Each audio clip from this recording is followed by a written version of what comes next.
Luego dijo a Tomás: pon aquí tu dedo y mira mis manos, y acerca tu mano y métela en mi costado, y no seas incrédulo, sino creyente. Amén. Hoy día, aprovechando las ventajas de la tecnología y sobre todo de las comunicaciones en el Internet, abundan los videos y comentarios sobre la veracidad de la Biblia, y no sobre los que defienden la veracidad de la Biblia, sino sobre los que atacan que la Biblia sea verdad. Y hay muchos que son serios y otros que no lo son tanto, pero ambos son muy soeces, son muy ofensivos, con mucha hazaña y con mucho odio. Se refieren a las enseñanzas de la Biblia, a las enseñanzas del Señor Jesucristo. Y esto abunda en los canales de YouTube. Buscando hace algunos años un material, me encontré a un hombre, a un muchacho, con un video que retaba a nosotros los cristianos a que nosotros hiciéramos milagros como presumimos que Jesús los hacía en la antigüedad, y basándose en el pasaje cuando el Señor les dice a sus discípulos que obras más grandes que las que Él hizo, nosotros también haremos. Y al ver que este personaje pues era verdaderamente soez y que no tenía ningún interés genuino en discutir el tema de una manera seria, sino más que nada era una persona bastante descortés, pues desistí de mi idea de entablar un diálogo con él. Pero esto me puso a pensar sobre nuestro tema del día de hoy, y no solamente la gente que necesita o que piensa que necesita una señal para creer en Cristo, sino también que muchas veces nosotros que presumimos ser creyentes, a veces también parece ser que necesitáramos una señal para creer en la palabra de Dios. La incredulidad de la gente no es nueva. En tiempos de Jesús, los maestros de la ley, aquellos hombres que se supone que tenían todos los conocimientos, todos los elementos para reconocer las obras de Dios, pues eran de lo más incrédulos, y eran de hecho los más incrédulos de todos. Un día se acercaron al Señor Jesucristo, nos narra Mateo capítulo 12, y le dijeron: Maestro, deseamos ver de ti una señal. ¿Se imaginan ustedes a la gente viviendo en aquellos tiempos? ¿Se imaginan aquellos grandes hombres, aquellos maestros de la ley, aquellos sacerdotes, levitas, escribas y todos aquellos que se dedicaban al estudio de la palabra? ¿Se imaginan ustedes viendo las maravillas que Jesús hacía, preguntarle y más que nada pedirle una señal?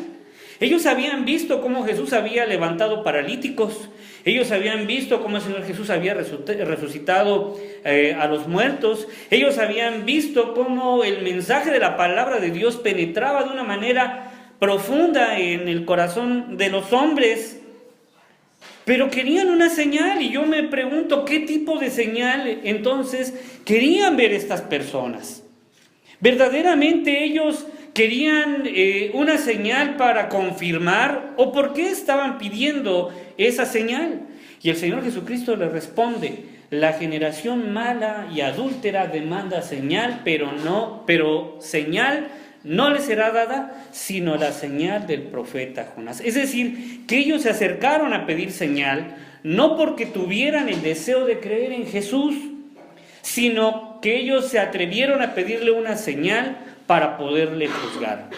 Ya lo habían descalificado, ya le habían dicho al Señor Jesús que Él hacía milagros por obra de Satanás, en nombre del diablo. Constantemente juzgaban su vida por las personas con las que Él procuraba sentarse y ser restauradas, y lo condenaban por hacer labores incluso el día de reposo. Era verdaderamente una crítica mordaz contra el Señor Jesucristo. La verdad es que la gente que demanda señales para creer no es gente que de verdad tenga el deseo de creer, sino más bien son personas que buscan la falta de señales para fortalecer su incredulidad. El Señor Jesús les dice que la señal de Jonás les sería dada y sería la única que tendrían. ¿Y cuál era esa señal de Jonás? Pues precisamente su muerte y su resurrección. Pero aún así no creyeron. Cuando los guardias romanos fueron con estas mismas personas a contarles lo que había sucedido, cómo un ángel del Señor había abierto la puerta del sepulcro, prefirieron pagarles para que mintieran y dijeran que los discípulos se habían robado el cuerpo del Señor Jesucristo. Es decir, que la gente incrédula que demanda señal verdaderamente no tiene ninguna intención por creer, sino que por el contrario, cuando se encuentran con una señal, contundentemente la niegan. El Señor Jesús nos narra en el libro de Lucas, capítulo 16, una historia acerca de un hombre rico y Lázaro. Y dice el Señor Jesús que en aquel entonces murió el hombre rico y también murió Lázaro. Y estando el hombre rico entre sus tormentos, alzó sus ojos y miró al padre Abraham, junto con Lázaro, que era consolado. Y este hombre le dice, entre otras cosas, al padre Abraham: Padre, por favor te ruego que envíes a Lázaro a mi casa para que les predique a mis familiares y ellos no vengan a este lugar de tormento. Y el padre Abraham les dice: ellos tienen a Moisés y a los profetas, es decir, ellos tienen la palabra de Dios y tienen aquellos mensajeros, aquellos hombres y mujeres que les están predicando la palabra de Dios, tienen que escucharlos a ellos. Y el hombre rico en su tormento le dice: no, padre, pero es que si alguien se levantara de los muertos y fuera y les predicara, entonces ellos creerían. Y entonces Abraham les dice que si ellos no escuchaban a Moisés y a los profetas, entonces tampoco creerían aunque un muerto se levantase. Es decir, que el corazón de la persona no creerá aunque vea las maravillas de Dios, sino si esta persona no está dispuesta a ser renovada. Hay gente incrédula, hay gente muy incrédula que pide señal, y esa señal no se les va a dar, y solamente se les va a dar una señal, así como lo dice la Escritura. Y esa señal será cuando el Señor Jesucristo venga por su iglesia en los cielos. Pero aún así dice la Escritura que esas personas no creerán en esa señal. Y aunque reconocerán que la mano de Dios está detrás de todo esto, dice la Escritura que ellos maldecirán y no se arrepentirán de sus pecados. Porque aquellas personas que demandan señal, pero que no tienen en su corazón el deseo verdadero de creer en Dios, lo único que hacen es endurecer más y más su comportamiento y su incredulidad. Es paradójico que no solamente las personas que no creen, sino que algunos que se llaman creyentes también sean incrédulos. Y este fue el caso de Tomás, una persona que había recibido el testimonio primeramente de las mujeres de que Jesús había resucitado. Luego Juan y Pedro, que llegaron al sepulcro, dieron testimonio de que el sepulcro estaba vacío y que Jesús había resucitado. Luego los discípulos que se encontraron a Jesús de camino al pueblo de Emaús dieron el testimonio a los demás discípulos de que Jesús se les había presentado y que Él estaba resucitado. Pero Tomás no creyó. Y yo quisiera preguntar, ¿por qué Tomás no les creyó? ¿Saben? Tomás tiene mucho parecido con nosotros. Al igual que él, nosotros tenemos el testimonio escrito de aquellos que fueron testigos de la resurrección de Cristo. Tenemos el testimonio de las mujeres que fueron al sepulcro y que lo encontraron vacío y que vieron al ángel que les dijo: ¿por qué buscáis entre los muertos al que vive? Tenemos el testimonio de la guardia romana que huyó despavorida al ver la gloria de Dios cuando Dios levantó a Jesucristo de entre los muertos. Tenemos el testimonio de los apóstoles y de muchos testigos que vieron al Señor Jesucristo, que caminaron con Él y que convivieron con Él durante los 40 días posteriores a su resurrección. Pero muchos aún así se niegan a creer. Quizá usted diga: yo sí creo, por eso estoy aquí. Pero muchas veces dudamos de sus prodigios, dudamos de sus maravillas, dudamos de lo que Él puede hacer para mover los corazones de la gente, y dudamos de su poder para abrir puertas, para ayudarnos, para levantarnos y para sanarnos. Pensamos en Jesús como el gran maestro, y sí que lo es, pero no lo vemos como Dios y como Señor.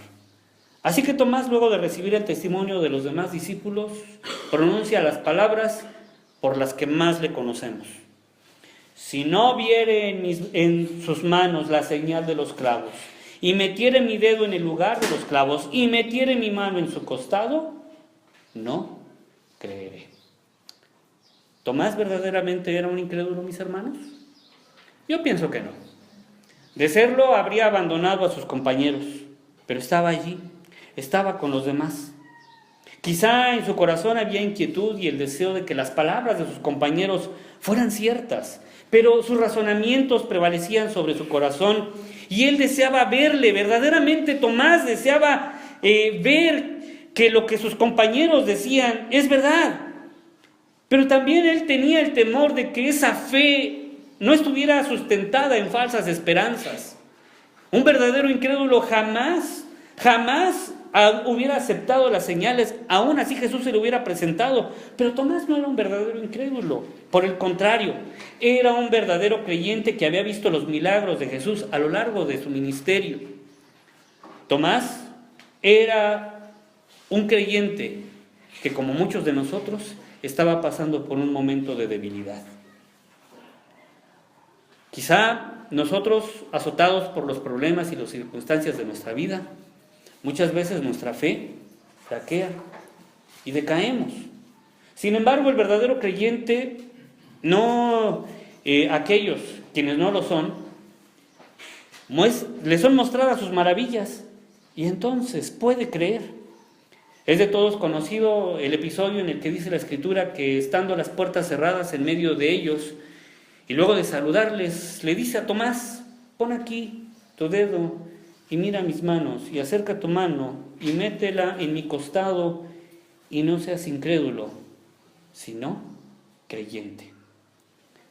No hubo necesidad de que Tomás verdaderamente metiera sus dedos en las heridas del Señor Jesús o que tocara su costado. Simplemente la evidencia que a él se le presentó fue suficiente para afianzar su fe. Y esa fe le permitió ver algo que los demás discípulos no habían visto. Cuando él de rodillas exclama y le dice: Señor mío y Dios mío. Después de haber flaqueado en la fe, pudo ser capaz Tomás de reconocer que Jesús no solamente era el Señor, sino que también reconoció su divinidad al reconocerlo como su Dios. El Señor le dice a Tomás la bendición que se acababa de perder: bienaventurados los que no vieron y creyeron. Tomás perdió esa oportunidad, pero no por ello fue rechazado. Pero esa bendición hoy es ofrecida a cada uno de nosotros. Ninguno de los que estamos aquí fuimos testigos de su resurrección. No estamos tan viejos como para haber vivido en aquel entonces. Pero nosotros creemos en Cristo por el testimonio que hemos recibido de las Escrituras. Hemos escuchado su mensaje, hemos oído en nuestro corazón su palabra y hemos recibido la fe. Y en esa misma fe hemos recibido la promesa de la salvación. Pero aun cuando hemos recibido la certeza de la salvación, muchas veces dudamos de que Dios nos pueda ayudar en nuestro día a día. Tenemos un problema familiar y no confiamos en Dios para auxiliarnos. Tenemos problemas de salud y no creemos que Dios nos pueda levantar. Tenemos problemas económicos y no confiamos en que Dios pueda proveernos de nuestras necesidades. Es decir, somos capaces de creer que Dios levantó de los muertos a Cristo, pero no somos capaces de confiar en Él en nuestro día a día. Podemos poner nuestra eternidad en sus manos, pero no podemos confiar que el día de hoy pondrá un plato en nuestra mesa. Podemos confiar que en el cielo tenemos una morada eterna, pero no confiamos que pueda proveer nuestras necesidades. El salmista dice: los cielos cuentan la gloria de Dios y el firmamento anuncia la obra de sus manos. Estamos rodeados por el testimonio de lo grande que es nuestro Dios. Todo lo que nos rodea, el cielo, la naturaleza, el sol, la luna, las estrellas, nosotros mismos, toda la creación, proclama el poder y el amor de Dios para nosotros. Jesús mismo dice que Dios se preocupa de las aves y que tiene un gran cuidado de ellas, pero que nosotros somos más que las aves. Que si las flores silvestres son vestidas con una hermosura sin igual, nosotros que somos sus hijos tendremos mayores cuidados de Él, porque valemos más nosotros que las flores del campo. Los milagros, mis hermanos, suceden a diario en la vida de aquellos que creemos en Dios. Podemos ver sus maravillas cuando lo tenemos cuando no tenemos en la alacena y Dios multiplica lo poco que hay. Podemos ver sus maravillas cuando nuestras necesidades son suplidas, cuando nuestras enfermedades son mitigadas. Todas ellas son señales de que Dios está con nosotros. Y eso, mis hermanos, debe impulsar nuestra fe. ¿Qué necesitamos entonces para creer, mis hermanos? ¿Señales en el cielo? ¿O simplemente abrir los ojos y reconocer las maravillas que nos rodean, que nos gritan, que somos amados de Dios? Entonces, hermanos, reconozcamos su amor y su obra en nuestra vida y afiancemos nuestra fe en Dios. Inclinemos nuestro rostro y oremos.